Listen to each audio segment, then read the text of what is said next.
ಒಬ್ಬ ಒನಕೆ ಓಬವ್ವ ಅಥವಾ ಝಾನ್ಸಿ ರಾಣಿ ಲಕ್ಷ್ಮಿ ಹುಡ್ತಾ ಇದ್ದಾಳೆ. ಇನ್ಯಾರಾದ್ರೂ ಶಾಪ ಅಂತ ಹುಚ್ಚುಚ್ಚಾಗಿ ಮಾತಾಡಿದ್ರೆ ಅವ್ರ ತಲೆ ಸಿಡ್ದು ಹೋಗುತ್ತೆ.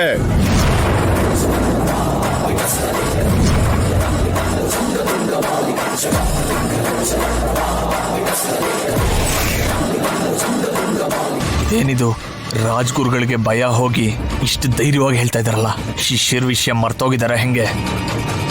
ಅದು ಹಾಗಲ್ಲ ಗುರುಗಳೇ. ಮಾತಾಡಬೇಡ. ಆ ಮಗು ಬಗ್ಗೆ ಕೆಟ್ಟದಾಗಿ ಮಾತಾಡಿದ್ರು, ಅದಕ್ಕೇನಾದ್ರೂ ತೊಂದರೆ ಮಾಡೋದಕ್ಕೆ ನೋಡಿದ್ರು ಅವಳ ಆಯಸ್ಸು ಮುಗಿದಂತೆ.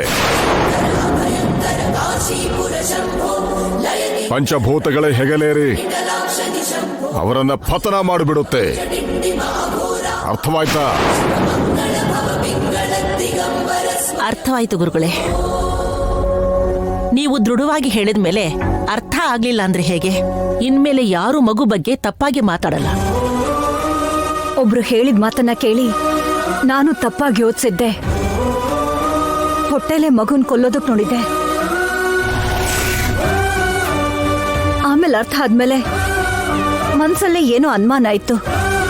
ಈಗ ನೀವು ಬರ್ಲಿಲ್ಲ ಅಂದಿದ್ರೆ ಇನ್ನು ಕೂಡ ಇಲ್ದೇ ಇರೋ ಸಂದೇಹದಲ್ಲಿ ಮನುಷ್ಯ ಅಂತ ಇಲ್ದೇ ಬದುಕ್ಬೇಕಾಗಿತ್ತು. ನೀವು ಬಂದಿದ್ದು ದೊಡ್ಡ ವರ ಆಗೋಯ್ತು ಗುರುಗಳೇ.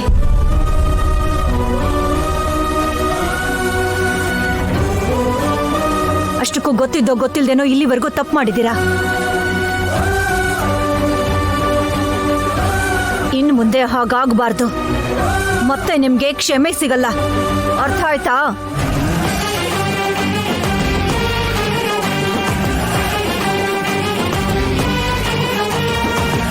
ನೀನೆಲ್ಲಿಗೆ? ಹೇಳಿದಾಯ್ತಲ್ಲ ಭವಿಷ್ಯವಾಣಿ, ಇನ್ನೂ ಯಾಕಿಲ್ಲಿರ್ಲಿ? ಅಷ್ಟೇ ಬಿಡು. ಇಷ್ಟ ಇಲ್ದಿರೋ ಮಾತನ್ನ ಕೇಳೋದಕ್ಕೆ ಯಾರಿಗೂ ಕೂಡ ಕೇಳ್ಕೊಂಡಿರಕ್ಕಾಗಲ್ಲ. ಹೇಳೋಡು, ನಿನ್ ಕಡೆ ಕಡೆ ಹೋದ್ರು.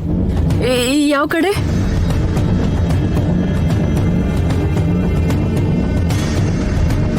ಗುರುಗಳೇ, ತಾಂಬೂಲ ತಗೊಂಡ್ ಬರ್ತೀನಿ. ಇಷ್ಟಕ್ಕೆ ನಾನ್ ಸುಮ್ಮನಾಗೋದಿಲ್ಲ. ನಿಲ್ಸೋ. ನಿನಗೇನಾದ್ರೂ ಹುಚ್ಚಿಡ್ದಿದ್ಯಾ? ಹುಚ್ಚ ಹಿಡಿತಿದ್ಯಮ್ಮ. ಎಲ್ಲ ಪಕ್ಕಾ ಪ್ಲಾನ್ ಮಾಡಿ ಶಿಷ್ಯಂದ್ರನ್ನ ಕಿಡ್ನಾಪ್ ಮಾಡಿ ಸಾಯಿಸ್ತೀವಿ ಅಂತ ಹೆದರಿಸಿದ್ರು ಕೂಡ ರಾಜ್ಗುರು ಅದ್ ಹೇಗ್ ನಿಜ ಹೇಳ್ದ? ನಾವ್ ಹೇಳು ಅಂದಿದ್ದನ್ನ ಅವ್ನ್ ಯಾಕೆ ಹೇಳಿ